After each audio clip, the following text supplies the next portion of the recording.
I'm going to share with you what has helped over 300 alienated parents to realize the most important thing. And what's amazing is that this most important thing is one of the least recognized or understood problems with parental alienation.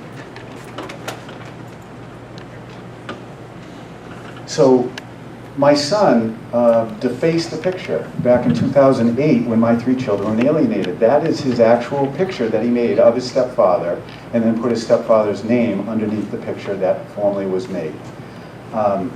And so I'm one of the few people that was able to overcome it. And I did that by reading and research. And now I've dedicated my professional career to helping parents. 9.1%. That represents the number, the percent of adults in America that have a personality disorder, as researched and studied and published by the National Institute of Mental Health here in Washington, D.C.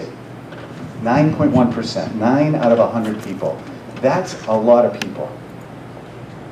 And here are 3 of the most popular and common personality disorders. Popular is probably the wrong word. Borderline personality disorder, narcissistic personality disorder, and antisocial personality disorder, also called sociopathic and psychopathic. So how many people in the audience, raise your hand please, if you are an alienated parent or formerly an alienated parent or grandparent? So it looks to be about 90% of the audience, and that's about what I estimated. Now, as much as I share these labels and have stressed the importance of understanding that, don't use those labels in your life with anyone but your close friends and family if necessary, because you're not qualified. Only mental health professionals are qualified to assess and diagnose someone with a disorder. Those are bad terms to use. They will come back to hurt you if you use them with your children or to your ex-spouse or other parent. Don't use those words, but understand it. And I'll just talk about that for the remainder. So these are actual brain pictures of children, 3-year-old children. On the left is a child who grew up with a normal, healthy household. On the right is a child who grew up with neglect. And people with personality disorders, I have tremendous empathy for them. They did not raise their hand and say, give me some of that. They had a traumatic childhood. And what happens when they are not, a child is not nurtured, and the most important years are 0 to 1 is the most important. 2, 3, and 4 are also critical for brain development, about equal to the importance of those 3 years to the first year. And so what happens is they're in flight or flight mode if they're not fed, if their diapers aren't changed, if they're always stressed out, if they have not formed a healthy attachment with caregivers.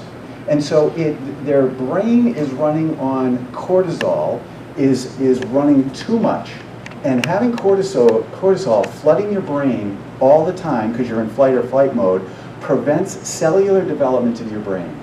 And that's why personality disorders are what's called intractable. They are untreatable, because as an adult, you cannot go back and have brain development like was supposed to happen when you're a child, to create those neural connections. And I'm going to show 2 more brain pictures that are examples of that. So on the left side is a healthy brain.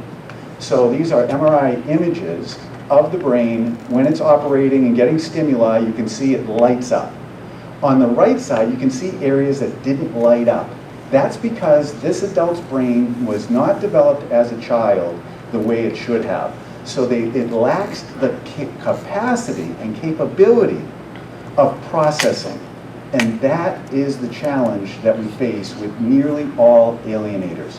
They cannot be talked to, treated, there's no medication that's going to help this brain development. These 2 brains, on the top is a normal brain, on the bottom is the brain of a sociopath. So this is a side view, and you can see that in the front, there was not that development. And that's why they react without emotion.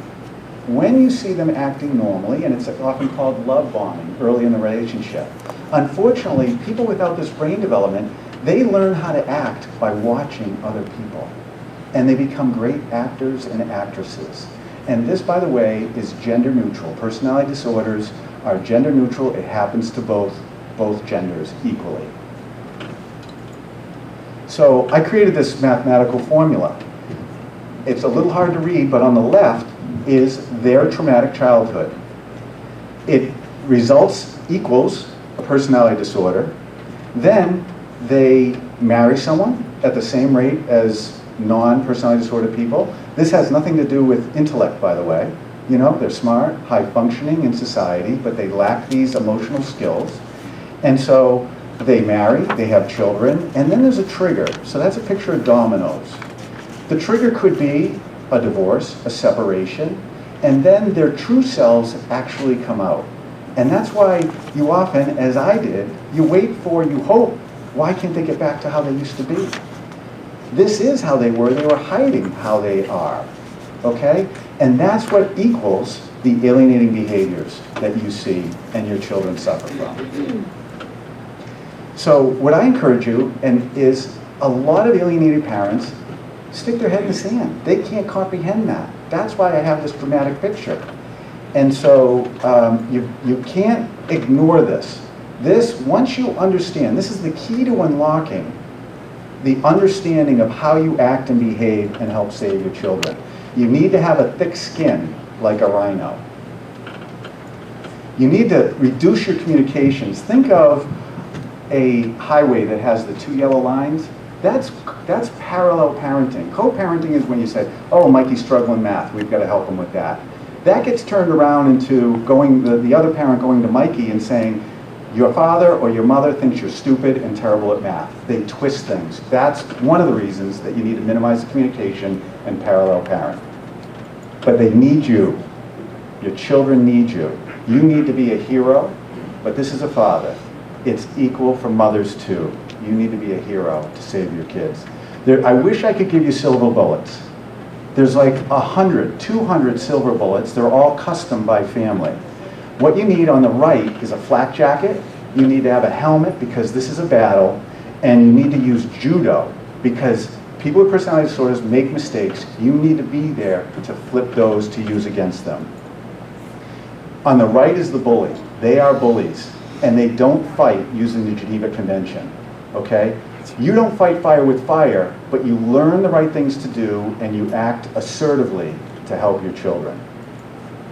This was a book. It's a great book. It's about $8, Divorce Poison. I recommend it as the best book out of the 200 or more that exist. And it's what I use to successfully counter alienation in my life. So I'm going to be here for the next, till Saturday night through tomorrow night. There's a raffle for $10. You can, this is the sign that's out in the hallway here with the other raffle items where I'm giving away 2 hours of individualized consulting with me, but also I'm here to talk freely with anybody with any questions. So thank you very much.